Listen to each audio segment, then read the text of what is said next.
Alright class, अस्सलाम वालेकुम। मेरी आवाज़ आ रही है आपको? Alright, thank you. ठीक है, तो सबसे पहले एक अनाउंसमेंट के फ्राइडे को इंशाल्लाह मिड होगा तीनों क्लासेस का। ठीक है, और सफिशेंट टाइम दिया जाएगा, काफ़ी घंटे होंगे वो मिड करने के लिए। तो किसी को अगर कोई फिक्र है कि बिजली चली जाएगी या फिर कनेक्शन के इश्यूज हैं तो आपको सफिशेंट टाइम दिया जाएगा। और उसके अलावा फिर वेडनेसडे और फ्राइडे को कोई लेक्चर नहीं होगा। ठीक है, उस लेक्चर की जगह फ्राइडे को सारों का एग्ज़ाम हो जाएगा और उसमें अभी तक जितना भी मटेरियल कवर किया है आज के लेक्चर तक इंक्लूडेड, ठीक है, वो सारा इंक्लूडेड होगा। यानी आज जो हमने करना है वो भी इंक्लूडेड है और वो obviously open books, slides, Google, आप जो मर्जी देखना चाहें आप देख सकते हैं। ठीक है, और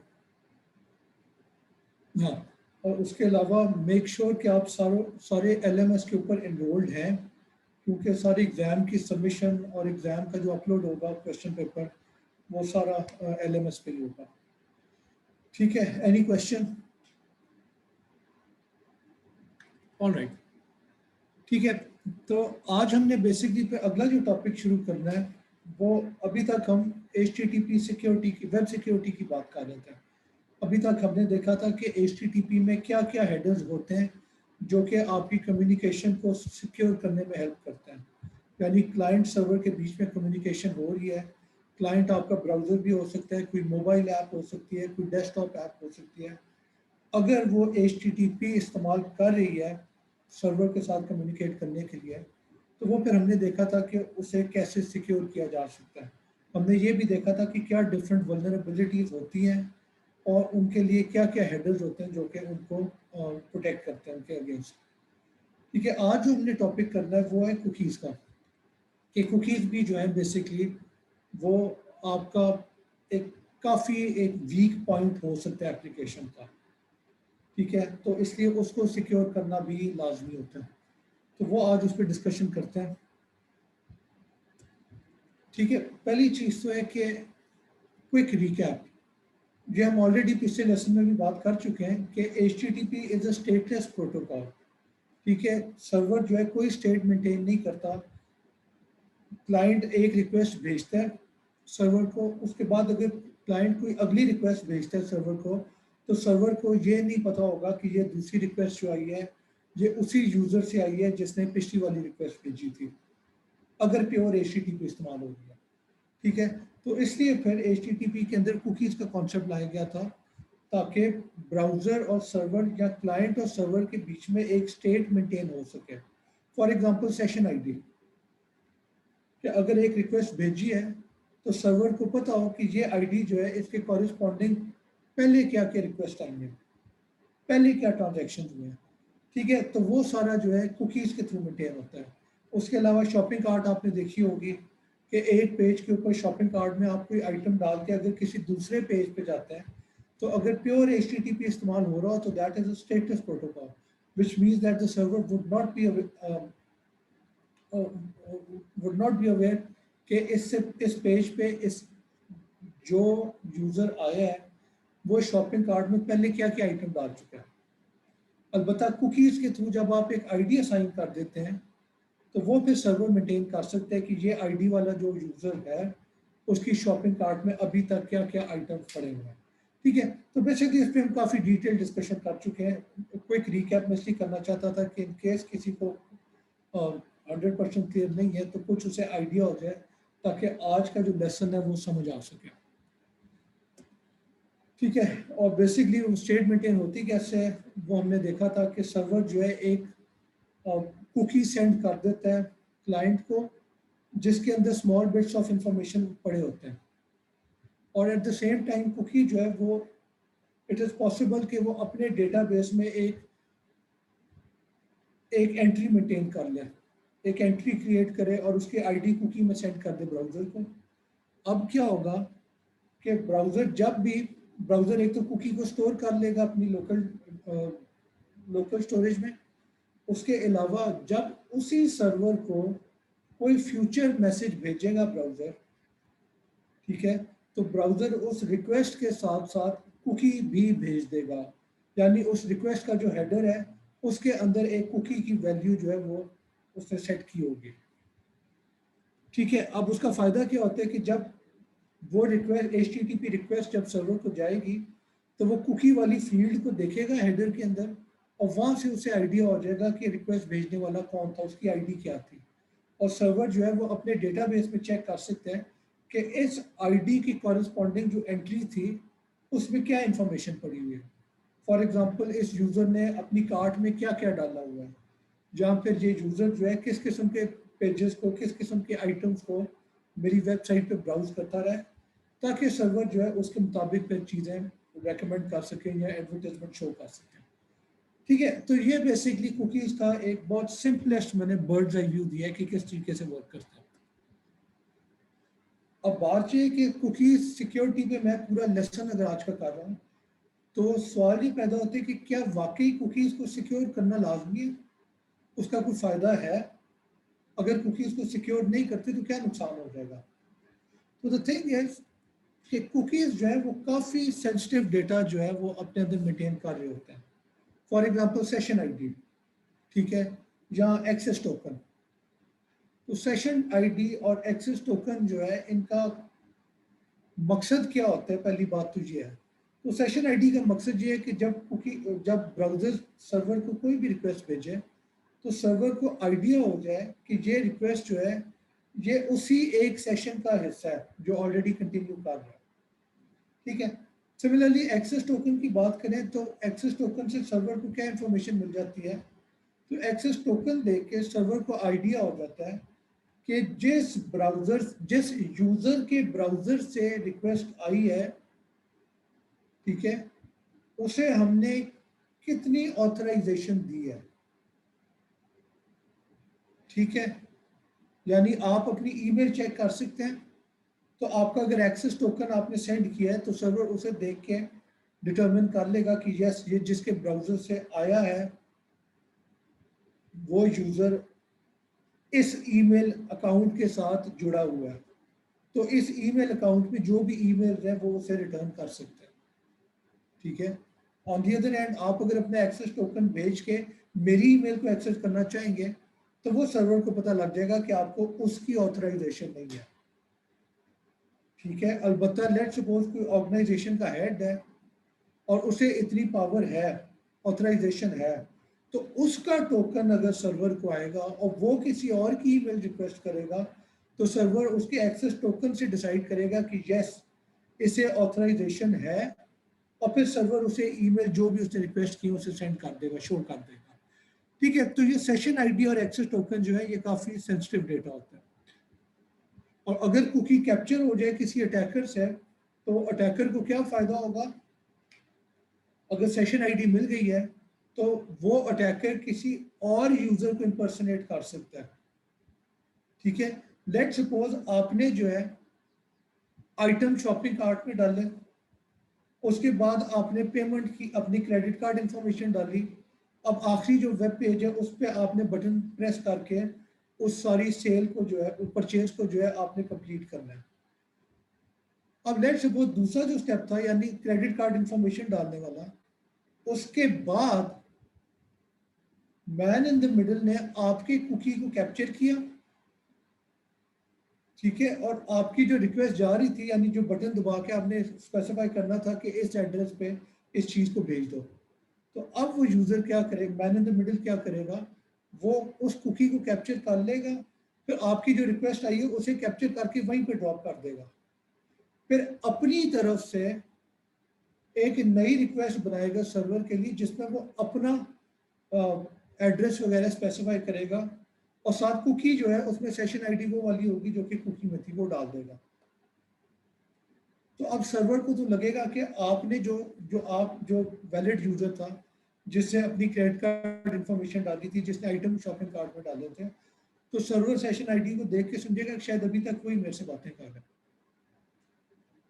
ठीक है, पर in reality man in the middle ने उस पूरे सेशन को हाईजैक करके जो वैलिड यूजर था उसकी बाकी की ट्रैफिक को ड्रॉप कर दिया और अपनी तरफ से एड्रेस वगैरह स्पेसिफाई कर दिया, ताकि पेमेंट तो हो चुकी है ना, तो अब वो घर ही स्पेसिफाई करना था कि किस पते पे वो चीज़ें पहुंचे, तो वो आप अपना कर देते हैं जो man in the middle attack कर।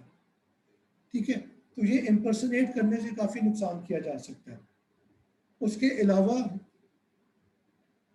प्रिविलेजेस गेन की जा सकती है, जो मैंने एक्सेस टोकन का एग्जांपल दिया था कि अगर कोई बहुत ऑर्गेनाइजेशन का हेड है जिसे अथॉरिटी है कि किसी की भी ईमेल चेक कर ले, तो अब उसका कुकी जो है जिसके अंदर एक्सेस टोकन पड़ा हुआ है, वो कुकी अगर कोई कैप्चर कर लेता है तो अब उस कुकी के थ्रू उसे बहुत ज़्यादा प्रिविलेजेस मिल जाएंगी। यानी जो जो प्रिविलेज उस ऑर्गेनाइजेशन हेड को थी वो प्रिविलेज उस कुकी के होल्डर को मिल जाएगी। तो उससे भी आप अंदाज़ा लगा सकते हैं कि काफ़ी नुकसान किया जा सकता है। ठीक है, तो ये बेसिकली आपका मकसद है कि कुकी को हम इसलिए सिक्योर करना चाहते हैं, वरना वो काफ़ी सेंसिटिव इंफॉर्मेशन जो है, सेंसिटिव डेटा जो है, वो गलत आदमी के हाथ पे चढ़ सकता है। ठीक है, फर्दर रिकैप देखें तो कुकी का बिहेवियर क्या होगा। लेट सपोज एक ब्राउजर है जो कि फर्स्ट टाइम रिक्वेस्ट भेजता है सर्वर को, तो HTTP रिक्वेस्ट है, विच मीन्स कि उसके हेडर के अंदर गेट लिखा होगा। गेट के बाद स्पेसिफाइड होगा कि प्रोटोकॉल कौन सा है और उसकी वर्जन कौन सी है, और उसके बाद स्पेसिफाइड होगा कि होस्ट कौन सा है, यानी server.com है। ठीक है, तो ये रिक्वेस्ट भेजी जा रही है सर्वर को कहा जा रहा है कि server.com के ऊपर जो बेस पेज है वो मुझे वापस सेंड कर दो। सर्वर क्या करेगा, सर्वर सबसे जो रिस्पांस भेजेगा उसमें उसके अंदर जो है बेसिकली वो पेज होगा जो कि रिक्वेस्ट किया गया, और इन एडिशन टू दैट उसके अंदर उसके हेडर्स में ये इंफॉर्मेशन भी होगी, यानी HTTP 1.1 के प्रोटोकॉल कौन सा है, उसकी वर्जन कौन सी है, 200 ओके ये स्टेटस कोड है कि यानी रिक्वेस्ट जो है वो सक्सेसफुल हुई है कि नहीं हुई, पेज फाउंड था कि नहीं, पेज कहीं और पे तो नहीं मूव कर गया हुआ किसी और लिंक पे। तो ये सारी चीज़ें इस स्टेटस कोड से पता लग जाती हैं। उसके बाद वो और भी हेडर फील्ड हो सकती है जिसे हमने इग्नोर कर दिया है, और जो इंपॉर्टेंट फील्ड है वो एक फील्ड है set cookie access token is equal to 569798123 जो भी। तो ये बेसिकली सर्वर ने एक कुकी सेट किया है जिसके अंदर एक्सेस टोकन की वैल्यू ये है। फिर अगली लाइन पे है set cookie user ID is equal to 14। तो ये बेसिकली सर्वर ने एक नया कुकी सेट किया है, यानी लाजमी नहीं कि सर्वर जो है रिस्पॉन्स में सिर्फ एक ही कुकी भेजा है, सर्वर मल्टीपल कुकीज भेज सकता है। तो दूसरा कुकी जो है इसके अंदर एक ही फील्ड है और वो है यूजर आईडी की, और उसकी वैल्यू है 14। और बाय द वे यहाँ पे मल्टीपल फील्ड हो सकती हैं, और वो आप सिंपली स्पेसिफाई कर देते हैं यूजिंग अ सेमीकोलन। इस सेमीकोलन से आप मल्टीपल फील्ड्स को जो है वो सेपरेट कर देते हैं। ठीक है, तो ये दो कुकीज जो है उसने रिटर्न कर दिए ब्राउजर को।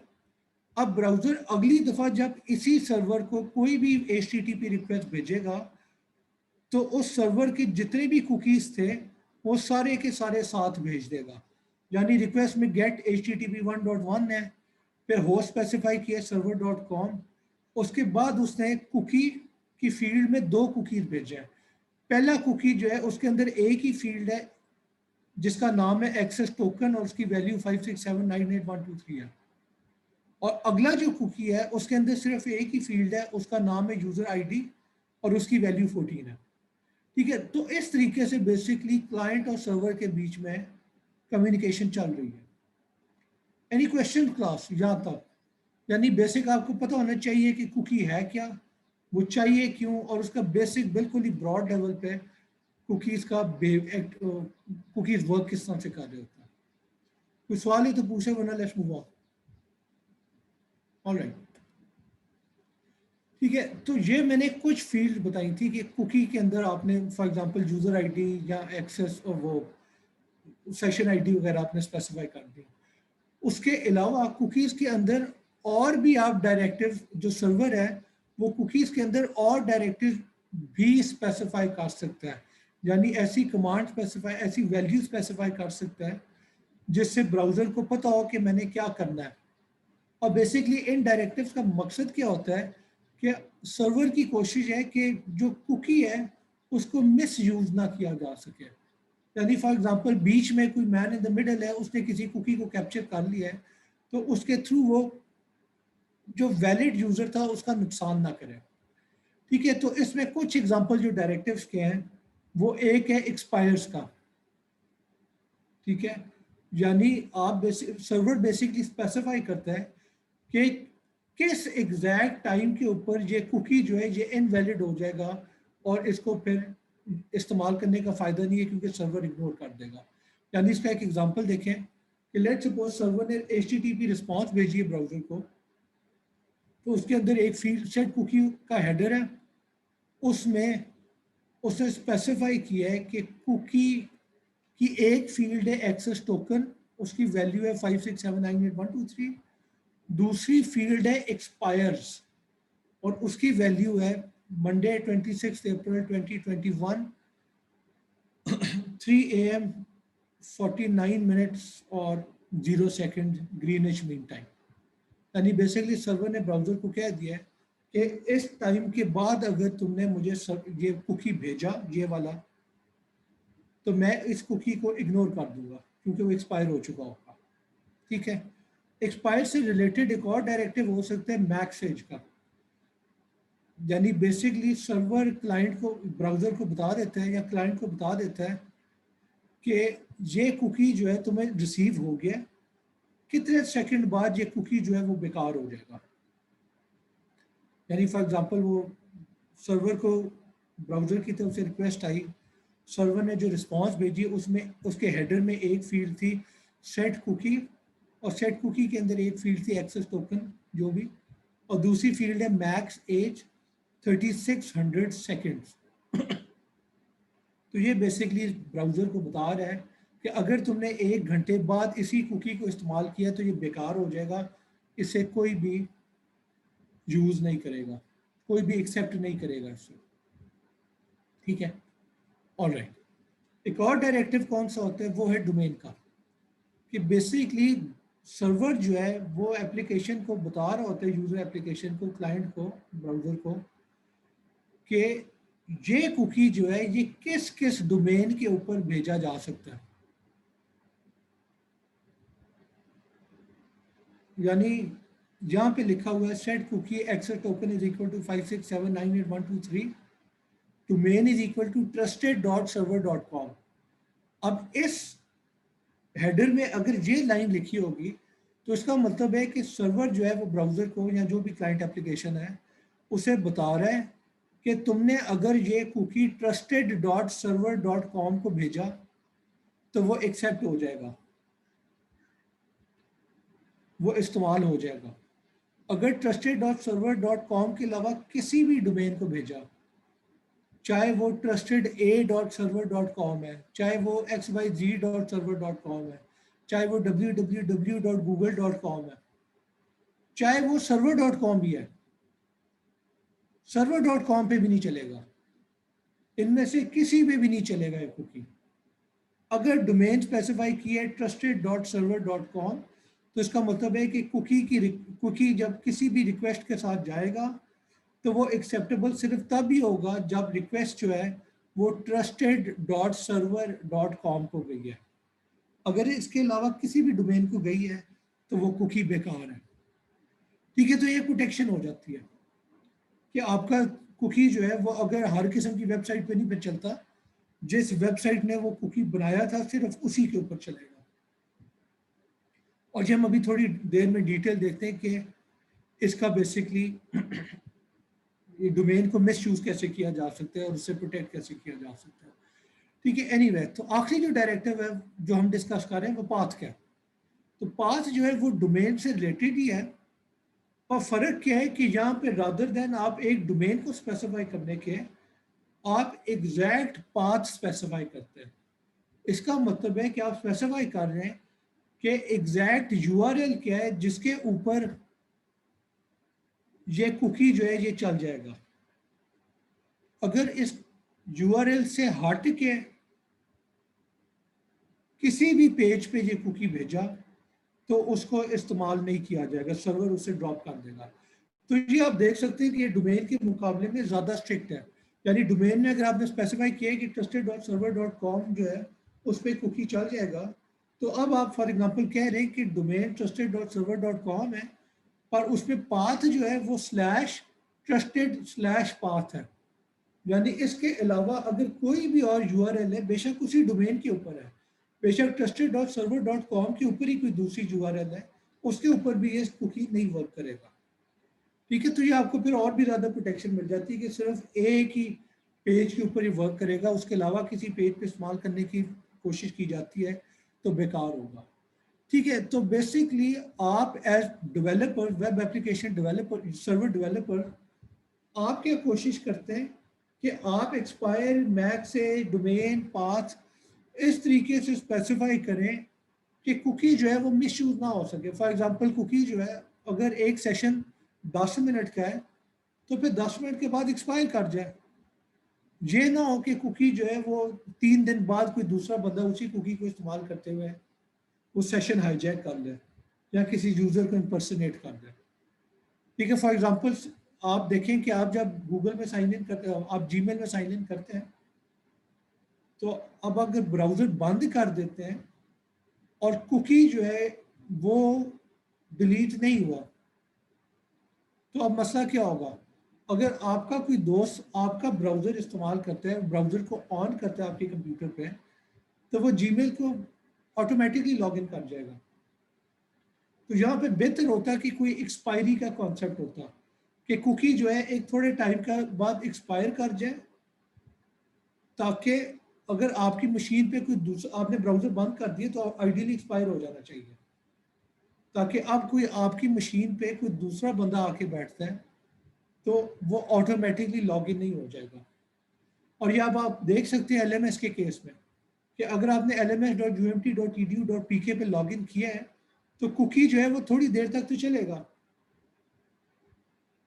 ठीक है, पर उसके बाद वो कुकी बेकार हो जाते हैं और आपको फिर जब दोबारा लॉग इन करना पड़ता है।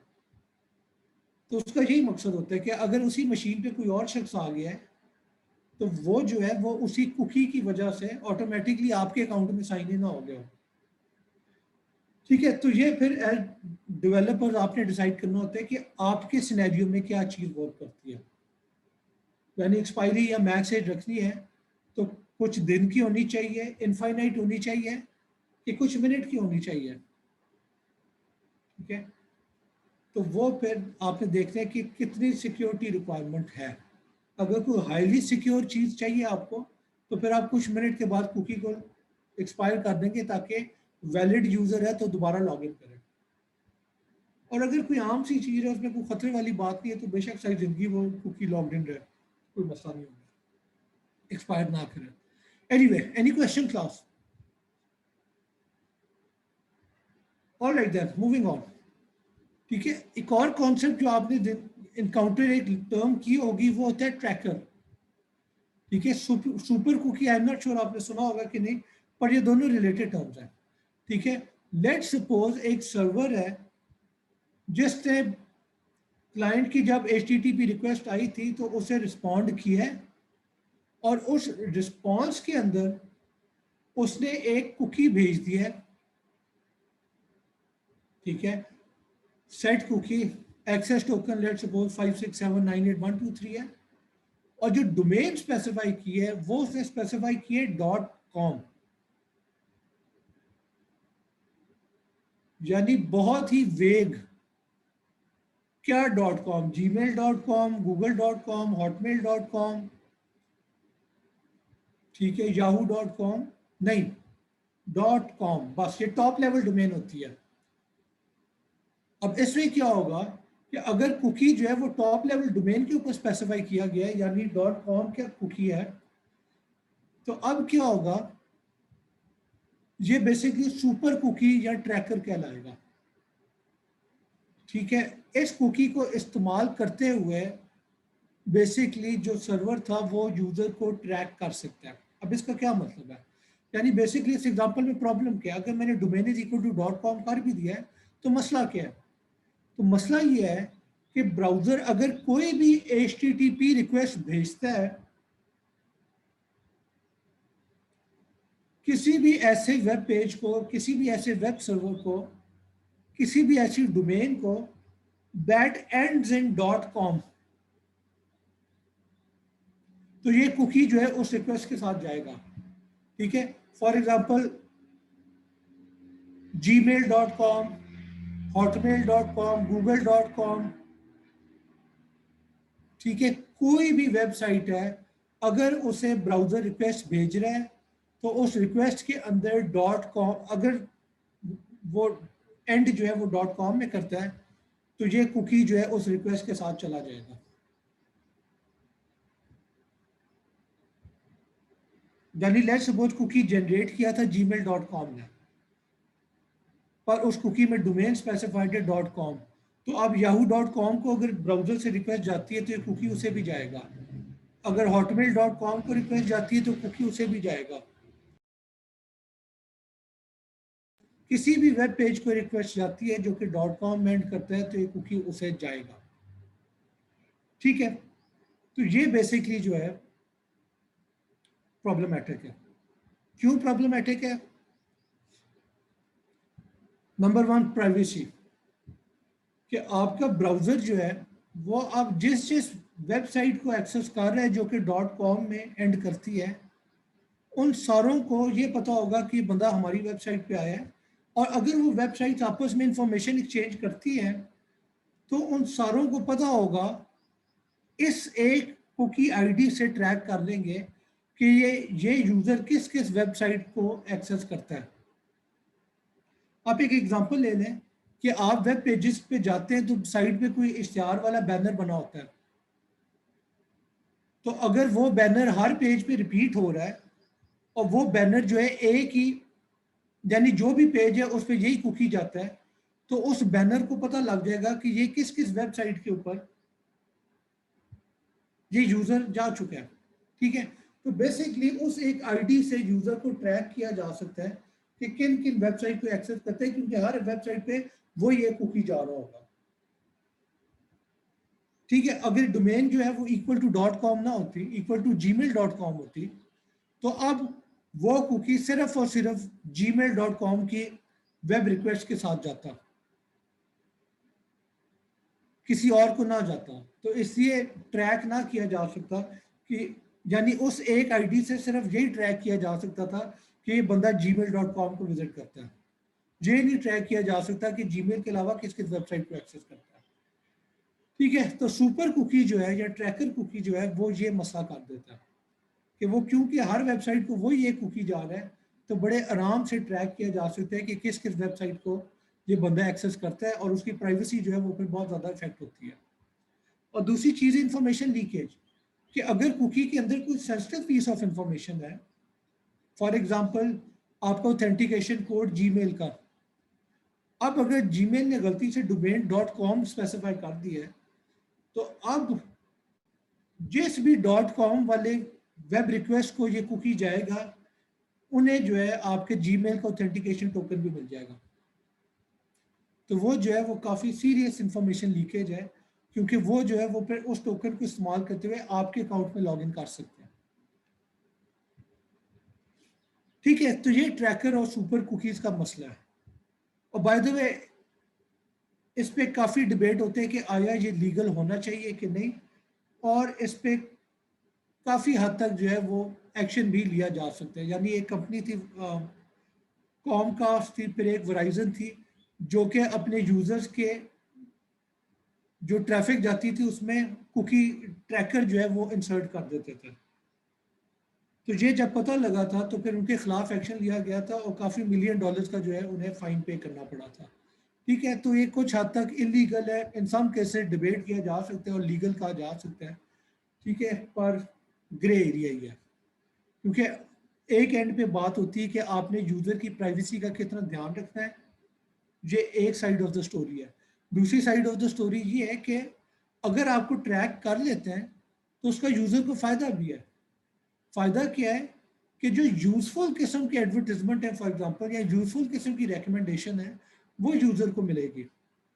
अगर यूज़र को ट्रैक ना किया जा सके तो आपके ब्राउज़र में आप किसी वेबसाइट को एक्सेस करते हैं तो जो इश्तिहार आपको डिस्प्ले किया जाएगा वो बिल्कुल ही रैंडम होगा, उसका शायद आपको फ़ायदा ना हो।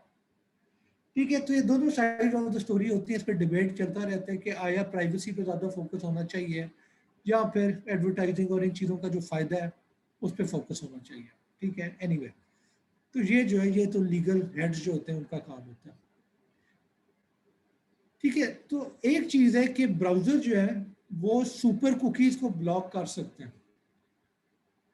ठीक है, यानी ब्राउजर कह सकता है कि कुकी जो है अगर किसी एक डोमेन का कुकी है तो चलो उसे इनेबल कर दो, क्योंकि उस डोमेन के साथ जो भी सेशन क्रिएट किया गया है उसके लिए आपको कुकी चाहिए।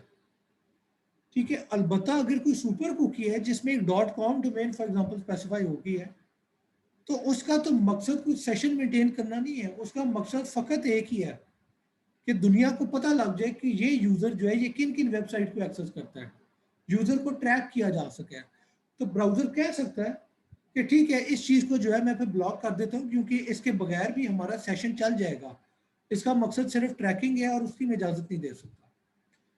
ठीक है, तो काफ़ी ब्राउज़र जो है वो सुपर कुकीज़ को ब्लॉक कर देता है। तो जो ट्रैकर बनाने वाली कंपनीज होती हैं जो सुपर कुकीज इस्तेमाल करती हैं, उनका फिर नुकसान हो जाएगा, क्योंकि उन्होंने सारा पैसा एडवर्टाइजिंग से कमाना होता है, और एडवर्टाइजिंग में पैसा तब भी बनेगा जब यूज़र को रेलेवेंट इश्तिहार शो किया जाएगा और यूज़र उस रेलेवेंट इश्तिहार के ऊपर क्लिक करेगा। ठीक है, अगर आपको बारबी डॉल से खेलने का शौक ही नहीं है और मेरा वेब पेज आपको बारबी डॉल का इश्तिहार दे दे, उसका क्या फ़ायदा? तो जिस चीज़ का आपको शौक है वो मैं इश्तिहार शो करूंगा तो फिर ही आप क्लिक करेंगे। ठीक है, तो यानी ट्रैकर जो है वो कंपनीज का मुनाफा जो है उसके लिए अहम है, मुनाफा कमाने के लिए। तो इसलिए फिर उन कंपनीज ने भी एक तरीका ढूंढ लिया कि अगर ब्राउजर ने सुपर कुकी को ब्लॉक कर दिया है तो फिर क्या किया जाए, और वो तरीका है यूजिंग ई टैग्स। ई टैग जो इनिशियली HTTP में क्रिएट किए गए थे, यानी ई टैग का जो हेडर था वो एक्चुअली इसलिए क्रिएट किया गया था ताकि आपका जो HTTP है वो कैशिंग इस्तेमाल कर सके। कैशिंग हमने पहले डिस्कस किया था कि फॉर एग्जांपल UMT के अंदर बैठ के आप किसी फॉर एग्जांपल वीडियो को एक्सेस करते हैं और वायरल वीडियो है, तो अब अक्लमंदी क्या होगी कि UMT में 10,000 स्टूडेंट उसी सर्वर पे रिक्वेस्ट भेजें। जब पहले स्टूडेंट की रिक्वेस्ट सर्वर पे जाए और वो रिक्वेस्ट के रिस्पॉन्स में जो वीडियो रिटर्न हुई है वो वीडियो UMT अपने सर्वर में अपनी कैश में या प्रॉक्सी में सेव कर ले, और फिर बाकी की जो रिक्वेस्ट है वो अपनी लोकल कैश से सर्व करता है। ठीक है, तो ये कैशिंग जो है ये आपका टाइम भी बचाता है एंड यूजर का, और जो UMT का एक्सेस लिंक है जो कि UMT और बाकी दुनिया को कनेक्ट करता है उसके ऊपर बैंडविड्थ जो यूज हो रही है उसे मिनिमाइज करता है। और बैंडविड्थ मिनिमाइज करने का मतलब है कि उसके जो पैसे लग रहे हैं, जो ISP को पैसे देने पड़ते हैं, वो भी फिर कम हो जाते हैं। ठीक है, तो कैशिंग जो है वो ई टैग्स कैशिंग के लिए बनाया गया था। तो जो सियाने थे, जो ट्रैकर बनाने वाली कंपनीज थी, उन्होंने फिर कहा, उन्होंने कहा कि चलो हमारी कुकीज तो ब्लॉक हो गई सुपर कुकीज, तो हम ई टैग को इस्तेमाल कर लेते हैं, ई टैग या एंटिटी टैग। तो ये बेसिकली क्या होता है, इसका कॉन्सेप्ट क्या है कि अगर आपने किसी वेब पेज को एक्सेस किया है, किसी वेब रिसोर्स को एक्सेस किया है पहली दफ़ा, तो जो सर्वर है वो आपको जो रिस्पांस भेजेगा आपके ब्राउज़र को, उस रिस्पांस के अंदर एक ई टैग का हेडर होगा जिसमें एक यूनिक आईडी पड़ी होगी। और ये यूनिक आईडी बेसिकली वो जो आपने रिसोर्स रिक्वेस्ट की है वेब पेज फॉर एग्जांपल, जहाँ कोई एडवर्टाइजिंग बैनर, तो उसको एक यूनिक आईडी असाइन कर दी गई है। तो वो जब आपको रिटर्न किया गया है तो ब्राउज़र के पास वो रिसोर्स भी पहुंच जाएगी और उसके साथ साथ यूनिक आईडी भी पहुंच जाएगी। अब क्या होगा कि आपका जो ब्राउज़र है उस रिसोर्स को कैश कर लेगा अपनी लोकल स्टोरेज में, और उसके साथ जो ई टैग की वैल्यू थी वो भी उस रिसोर्स के साथ ही सेव कर लेगा। अब क्या होगा कि अब अगर ब्राउज़र जो है उसी चीज़ को, उसी रिसोर्स को दोबारा से एक्सेस करना चाहता है, ठीक है, उसी रिसोर्स को दोबारा एक्सेस रिक्वेस्ट भेजता है, तो अब क्या होगा, फॉर एग्जांपल आपका UMT का सर्वर है, उसने जब ऑब्जेक्ट भी सेव कर लिया, उसका ई टैग भी सेव कर लिया, तो आप जो दोबारा रिक्वेस्ट करना है तो वो ये रिक्वेस्ट के साथ साथ ये ई टैग भेज देगा, और सर्वर जो है वो देखेगा कि ये जो ऑब्जेक्ट रिक्वेस्ट किया है मेरे पास उस ऑब्जेक्ट की जो ई टैग वैल्यू है वो सेम है इस ई टैग वैल्यू से जो मुझे ब्राउजर ने या प्रॉक्सी सर्वर ने भेजी है कि डिफरेंट है। अगर सेम है तो उसका मतलब है कि ये कैश में जो ऑब्जेक्ट पड़ा हुआ है और जो सर्वर के पास ऑब्जेक्ट पड़ा हुआ है वो दोनों सेम है, उनमें कोई चेंज नहीं हुई। तो वो ब्राउजर को या प्रॉक्सी को कह देगा कि यार तुम्हारे पास जो ऑब्जेक्ट पड़ा हुआ है वो ठीक है, वही सर्व कर दो। ऑन दी अदर हैंड अगर वो ई टैग की वैल्यू मिसमैच होती है तो सर्वर समझ जाएगा कि मेरे पास जो ऑब्जेक्ट पड़ा हुआ है वो नया है और जो यूजर की कैश में या जो प्रॉक्सी में जो यूएमटी की प्रॉक्सी थी उसमें जो ऑब्जेक्ट पड़ा हुआ है वो पुराना है। तो उस रिक्वेस्ट के रिस्पॉन्स में फिर सर्वर जो है पूरे का पूरा ऑब्जेक्ट दोबारा भेज देगा। ठीक है, पर ये तो मैंने बता दिया कि कैशिंग क्या होती है, यानी थोड़ा सा मैंने डिटूर किया है। मेन जो चीज़ थी कि ई टैग बनाया इस मकसद के लिए गया था, और जो ट्रैकर कंपनी होती है उन्होंने ई टैग का क्या मकसद इस्तेमाल किया कि देखिए ई टैग एक यूनिक आईडी है। तो फॉर एग्जांपल अगर एक ब्राउजर है, यूजर है, उसने कोई वेब पेज रिक्वेस्ट किया और उस वेब पेज के अंदर एक एडवर्टाइजमेंट बैनर भी है। अब उस एडवर्टाइजमेंट बैनर को जब सेंड किया सर्वर ने तो उसके साथ उसने ई टैग वैल्यू भी भेज दी। ठीक है, अब अगली दफा कोई भी पेज एक्सेस किया जाता है, उस पेज के अंदर जो एडवर्टाइजमेंट बैनर है वो तो चांसेदार उसी कंपनी का होगा, फॉर एग्जांपल गूगल एडसेंस का। तो जब उसी चीज को दोबारा रिक्वेस्ट किया जाएगा तो वही वाला ई टैग जो है वो दोबारा भेज दिया जाएगा।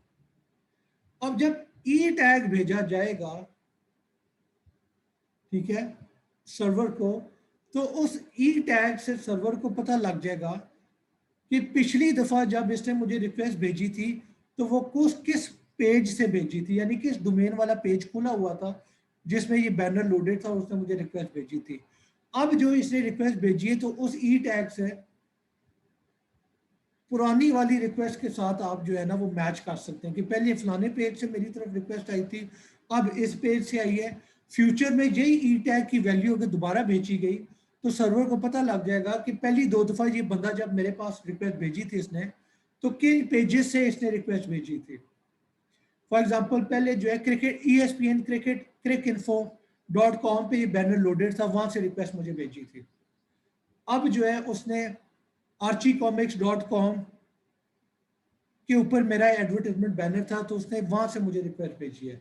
सी, हर दफा उसका ई टैग वही होगा, तो उससे जो बैनर वाला सर्वर है उसे पता लग जाएगा कि ये किस किस पेजेस से मुझे लोड कर रहा है, और वो फिर सर्वर ट्रैक कर लेते हैं कि इसकी शॉप क्या है, ये किन किन वेब पेजेस को एक्सेस करता है।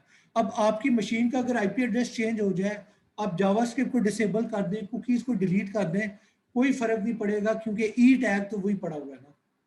तो उस ई टैग से सर्वर जो है ट्रैक कर सकते हैं कि ये ई टैग इसने किन किन वेब पेजेस से मेरी तरफ रिक्वेस्ट भेजी है। क्लास ये पॉइंट क्लियर है? Any question? All right. तो अब ट्रैकर्स के खिलाफ प्रोटेक्शन क्या होती है? तो एक प्रोटेक्शन तो है कि सुपर कुकीज जो है ब्राउजर उसे ब्लॉक कर देते हैं। दूसरी प्रोटेक्शन होती है आप अपने कुकीज को खुद ही डिलीट कर दें, और अगर कुकीज नहीं इस्तेमाल हो रहे, ई टैग इस्तेमाल हो रहा है, याद रखें ई टैग जो है वो कुकी नहीं है। ई टैग आपके HTTP के हेडर के अंदर एक वैल्यू है, एक यूनिक आईडी है। तो आप अगर अपने ब्राउजर की कैश को डिलीट कर देते हैं तो बेसिकली अब अगर उसी ऑब्जेक्ट को दोबारा रिक्वेस्ट जाएगी तो अगर आपकी कैश ऑलरेडी डिलीटेड है तो क्या होगा, ब्राउजर समझेगा कि ये ऑब्जेक्ट जो है ये तो पहली दफा रिक्वेस्ट हो रहा है, मेरे पास तो है ही नहीं। तो अगर कोई चीज पहली दफा रिक्वेस्ट हो रही तो ऑब्वियसली उसका ई टैग जो है वो फिर जीरो होगा। ई टैग सिर्फ तब ही सेंड किया जाता है, मैं एक एग्जांपल देता हूँ कि एक पेज लोड हुआ है, लेट सपोज उसके अंदर एक एडवर्टाइजमेंट का ऑब्जेक्ट था। अब ये पहली दफा आपके ब्राउजर में ये सर्वर है, लेट सपोज। अब पहली दफा आपके ब्राउजर में चीज आई है तो वो इस ऑब्जेक्ट को अपनी लोकल स्टोरेज में सेव कर लेगा। और उसके साथ साथ उसकी ई टैग वैल्यू भी सेव कर लेगा। अब अगर इसे आप डिलीट कर दे, अब अगर आप डिलीट ही करते, ये पड़ा हुआ है, तो अगली दफा किसी और पेज को आपने रिक्वेस्ट भेजनी है और उसके अंदर यही वाला ऑब्जेक्ट है, तो वो उसे जो रिक्वेस्ट भेजेगा उसमें ई टैग की वैल्यू स्पेसिफाइड होगी। ये दोनों लेट सपोज एक ही सर्वर को बिलोंग करते हैं, ये एडसेंस को फॉर एग्जांपल जो इश्तिहारों के लिए इस्तेमाल किया जाता है, तो अगर ई टैग की वैल्यू वही है तो एडसेंस के सर्वर को पता लग जाएगा कि पहले जो ये बंदा था ये इस वेब पेज से मेरी तरफ रिक्वेस्ट आई थी, अब इस वेब पेज से रिक्वेस्ट आई है। ठीक है, ऑन दी अदर एंड अगर क्या होता है कि लेट सपोज यूजर जो है वो अपने ब्राउजर को क्लियर कर देता है, ये ऑब्जेक्ट डिलीट हो गया, तो अब अगर उस ऑब्जेक्ट को दोबारा रिक्वेस्ट करना है, तो जो वेब पेज पे रिक्वेस्ट जाएगी और उस ऑब्जेक्ट के लिए रिक्वेस्ट जाएगी, तो क्योंकि वो ऑलरेडी नहीं पड़ा हुआ, उसका ई टैग भी नहीं पड़ा हुआ, तो ये रिक्वेस्ट खाली जाएगी, इसके अंदर कोई ई टैग नहीं होगा। और अगर ई टैग नहीं होगा तो फिर सर्वर जो है वो ट्रेस भी नहीं कर सकता कि ये बंदा कौन है, इसने पहले क्या काम किए हुए। ठीक है, तो एक सिक्योर करने का तरीका है कि आप अपने कैशेस को जो है वो डिलीट कर दिया करें, चाहे वो ब्राउजर कैश हो चाहे वो कुकी कैश हो। ठीक है, एनी क्वेश्चन क्लास? ऑलराइट, तो अभी जो हमने बात की है वो बेसिकली है, हमने बात की है कि किस तरीके से कुकीज़ आपकी प्राइवेसी को इफेक्ट, हमने पहले देखे कि कुकी होते क्या, उनका फ़ायदा क्या है, मकसद क्या है, फिर हमने देखे कि कुकी आपकी प्राइवेसी को कैसे इफेक्ट करते हैं, और हमने देखे कि उस कुकीज़ यानी ट्रैकिंग से बचने का क्या तरीका होता है। अब अगला स्टेप है, हमने देखना है कि अगर आप कुकीज़ इस्तेमाल कर ही रहे हैं, for example in some cases cookie इस्तेमाल करना लाजमी है, फॉर एग्जाम्पल ऑथेंटिकेशन के लिए, सेशन ऑथेंटिकेशन के लिए, कार्ट के लिए, शॉपिंग कार्ट के लिए, तो फिर आपने कुकीज इस्तेमाल तो करने, उसे आप डिलीट नहीं कर सकते, तो आप फिर उसे प्रोटेक्ट कैसे करेंगे, सिक्योर कैसे करेंगे। ठीक है, तो पहली चीज तो है कि अगर कोई man in the middle attack होता है जो कि कुकी को देखना चाहता है, आपकी कुकी को कैप्चर करना चाहता है, तो उसे आपने कैसे प्रिवेंट करना है। ठीक है, लेट्स सपोज अगर आपका कुकी एक्सचेंज हो रहा है वाया HTTP, तो हमने शुरू में बात की थी कि अगर आप HTTP इस्तेमाल करते हैं तो आपके जो भी HTTP के रिक्वेस्ट पैकेट है या रिस्पॉन्स पैकेट है, उनके अंदर जो भी डेटा होते हैं, चाहे हेडर डेटा हो चाहे एक्चुअल कंटेंट हो, तो वो सारा प्लेन टेक्स्ट में होता है। और अगर कोई मैन इन द मिडल उसे कैप्चर कर लेता है पैकेट को, तो उसके हेडर में जो जो इंफॉर्मेशन है वो उसे रीड कर सकता है, और अगर वो सारी इंफॉर्मेशन को रीड कर सकता है तो उसके अंदर अगर कुकी की इंफॉर्मेशन पड़ी हुई है तो वो उसे भी रीड कर लेगा।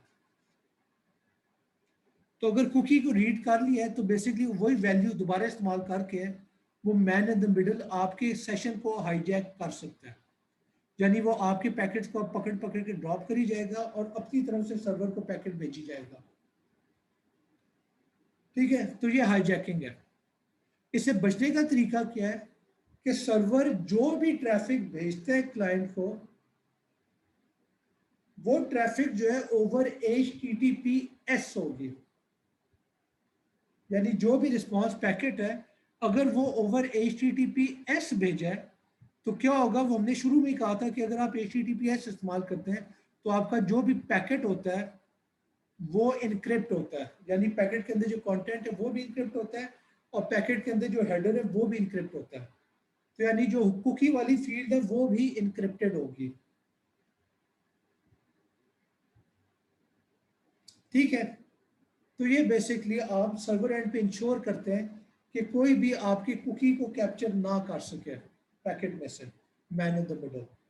तो मसला ये आता है कि ब्राउजर एंड पे कैसे इंश्योर करेंगे। अगर ब्राउजर जो है वो HTTP के ऊपर पैकेट भेज देता है तो फिर तो यानी रिक्वेस्ट पैकेट जो ब्राउजर ने भेजे वो अगर HTTP के ऊपर भेजा है तो उसके अंदर जो कुकी पड़ा हुआ प्लेन टेक्स्ट में होगा, तो मैन इन द मिडल अगर सर्वर के पैकेट को नहीं कैप्चर कर सकता क्योंकि वो इनक्रिप्टेड है, तो वो ब्राउजर के पैकेट को, यूजर के पैकेट को कैप्चर कर ले, वो अनइनक्रिप्टेड है।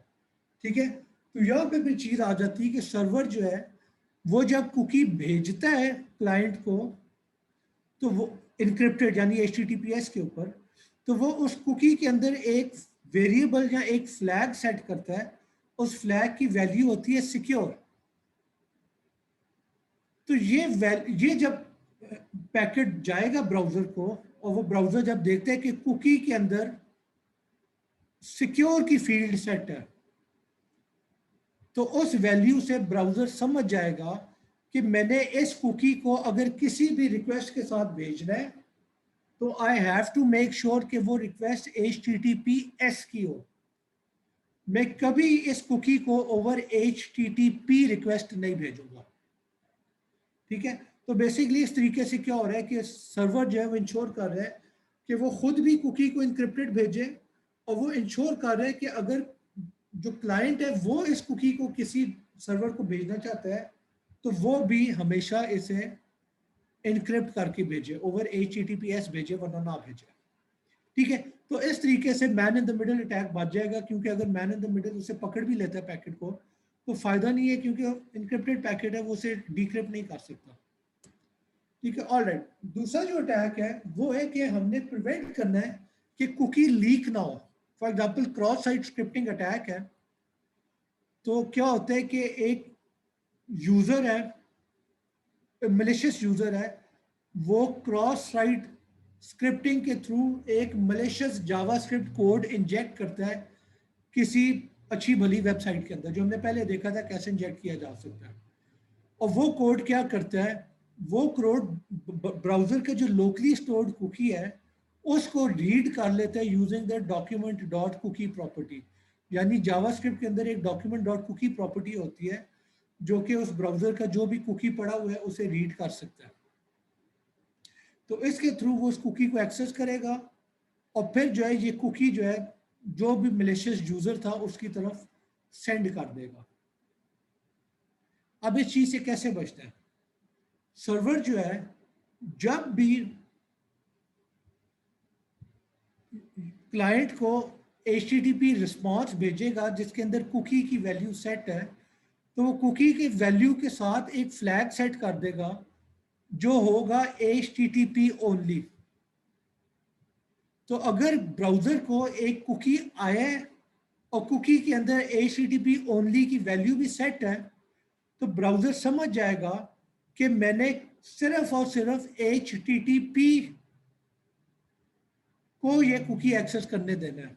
अगर वेब पेज के अंदर कोई जावास्क्रिप्ट का कोड है और वो इस कुकी को एक्सेस करना चाहता है तो मैं उसे इजाजत नहीं दूंगा। तो इसका फायदा क्या होता है कि अगर कोई मलिशियस जावास्क्रिप्ट का कोड है जो कि कुकी को एक्सेस करना चाहता है, तो सर्वर देखेगा कि ये कुकी जो है ये तो HTTP ओनली है, तो फिर वो उस कुकी को रीड करने की इजाजत नहीं देगा जावास्क्रिप्ट को। ठीक है, तो इस तरीके से आपका कुकी जो है वो लीक होने से बच जाता है। यानी किसी क्रॉस साइट स्क्रिप्टिंग अटैक में अगर कुकी लीक होते हैं तो कोई ऐसा कुकी लीक नहीं होगा जो कि HTTP ओनली था। सही है, ऑल राइट। और आखिरी जो चीज है वो है कि क्रॉस साइट रिक्वेस्ट फॉर्जरी, ये होती क्या है और इसे प्रिवेंट कैसे किया जाता है। तो क्रॉस साइट रिक्वेस्ट फॉर्जरी होती है कि लेट्स सपोज आपका ब्राउजर जो है, आपको पता है कि ब्राउजर जो है अगर किसी भी पेज को एक्सेस करता है तो उस डोमेन को वो ऑटोमेटिकली और इनविजिबली कुकी सेंड कर देगा अगर कुकी जो है वो उस डोमेन का था। यानी अगर आपने gmail.com को एक्सेस करना है तो आपके कंप्यूटर में जितने भी कुकीज़ हैं जिनकी डोमेन gmail.com है और जितने भी कुकीज़ हैं जिनकी डोमेन .com है, वो सारे के सारे कुकीज़ जो हैं वो सर्वर सेंड कर, वो ब्राउज़र सेंड कर देता है ऑटोमेटिकली। प्रॉब्लम क्या है यहाँ पे, लेट्स सपोज आपका एक यूज़र ब्राउज़र है, ठीक है, जिसके अंदर एक कुकी पड़ा हुआ है जो कि नेशनल बैंक .pk का है। यानी आपने जो है नेशनल बैंक में लॉगिन किया था किसी वक्त और उसका कुकी आपकी ब्राउजर में पड़ा हुआ है और वो एक्सपायर नहीं हुआ। अब लेट सपोज आप एक किसी वेबसाइट को एक्सेस करते हैं fancyAnimation.com, ठीक है, और उस वेबसाइट में आपको क्लिक जैकिंग अटैक किया जाता है।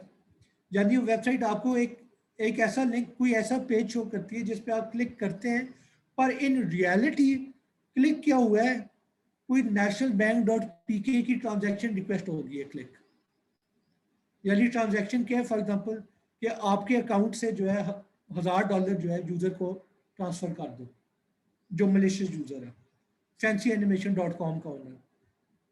तो अब क्या होगा,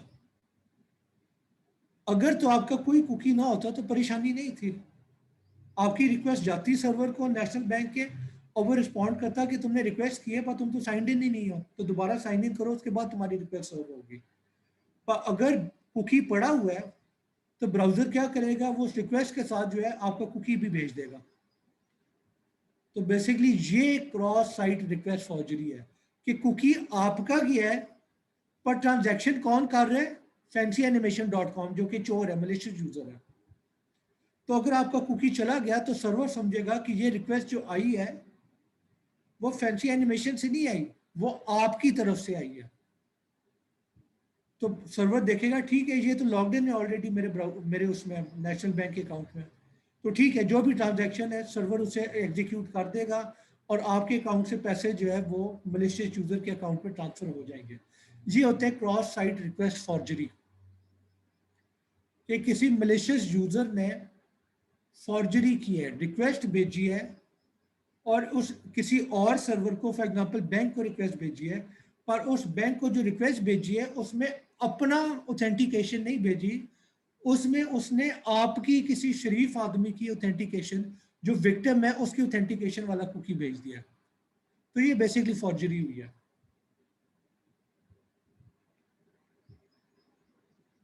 यानी आप समझ लें कि आप जो है एग्जामिनेशन डिपार्टमेंट को फ़ोन करते हैं, मेरे ऑफिस में घुसते हैं आप, मेरे फ़ोन से कॉल करते हैं और कहते हैं कि मैं जो हूँ आदिल जिया खान बात कर रहा हूँ, मैं प्रोफेसर हूँ इस कोर्स का और मैंने सारों को A+ दे दिया, तो ये फॉर्जरी है। फ़ोन नंबर से वो लोग समझेंगे कि शायद वाकई मैंने रिक्वेस्ट भेजी है, जबकि इन रियलिटी मैं नहीं था, आप थे, मलेशियस यूज़र था। ठीक है, तो इस चीज़ को प्रिवेंट कैसे किया जाता है, यानी ये तो मैंने एक एग्जांपल दिया, एनालॉजी दी है, इन रियलिटी हम बात कर रहे हैं वेब एप्लीकेशन की, टेलीफोन कॉल की बात नहीं कर रहे हैं।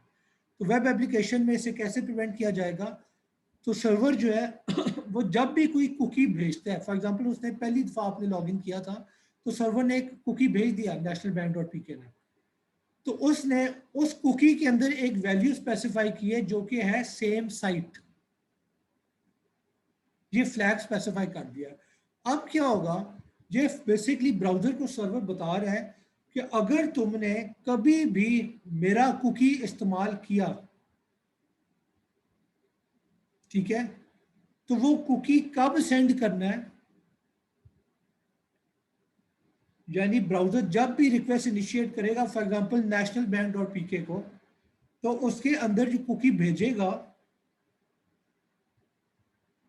वो सिर्फ तब भी भेजेगा कि अगर वो रिक्वेस्ट जो आई है वो ओरिजिनेट भी नेशनल बैंक के पेज से ही हुई है, यानी आपने नेशनल बैंक का पेज खोला है और वहां से ट्रांजैक्शन की रिक्वेस्ट भेजी है तो कुकी साथ भेज दिया जाएगा। ऑन दी अदर हैंड अगर आपने fancyAnimation.com का पेज खोला है और fancyAnimation.com की पेज से national bank dot PK page को रिक्वेस्ट भेजनी है तो आप उस रिक्वेस्ट में कुकी नहीं भेजेंगे क्योंकि वो सेम साइट नहीं है।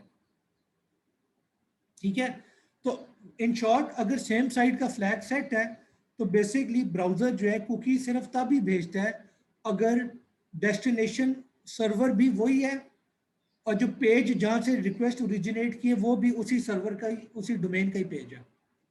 अगर किसी और डोमेन के पेज से रिक्वेस्ट इनिशिएट हुई है तो ब्राउजर वो कुकी नहीं भेजेगा, यानी fancyAnimation.com पे आप क्लिक करते हैं और रिक्वेस्ट चली जाती है नेशनल बैंक डॉट पीके को, तो उसके साथ कुकी नहीं जाएगा क्योंकि सर्वर ने आपको, ब्राउजर को कह दिया है कि सेम साइट जो है वो होनी चाहिए। हाँ, अगर सर्वर सेम साइट नहीं लिखता कुकी के अंदर तो फिर जिस मर्जी ओरिजिन से, जिस मर्जी वेब पेज से रिक्वेस्ट ओरिजिनेट होती है for national bank dot PK, तो ब्राउजर उन सारी रिक्वेस्ट में जो है कुकी साथ भेज देगा। ठीक है, तो क्लास आज हमने देखा कि कुकीज जो है उन्हें, उनकी अहमियत क्या है, उनका मसला क्या है, नुकसान क्या हो सकता है, और अगर हमने इस्तेमाल करना ही है तो फिर कैसे उनको सिक्योर किया जा सकता है कि कोई तीसरा बंदा मलिशियस यूजर जो है वो कुकीज को हाईजैक ना कर सके। Any questions class? ठीक है, all right then, thank you. अगर कोई सवाल नहीं है तो अगले सेशन में इंशाल्लाह मुलाकात करते हैं। और अपना LMS जो है, अपने ईमेल जो है वो चेक करते रहें। अल्लाह हाफिज़।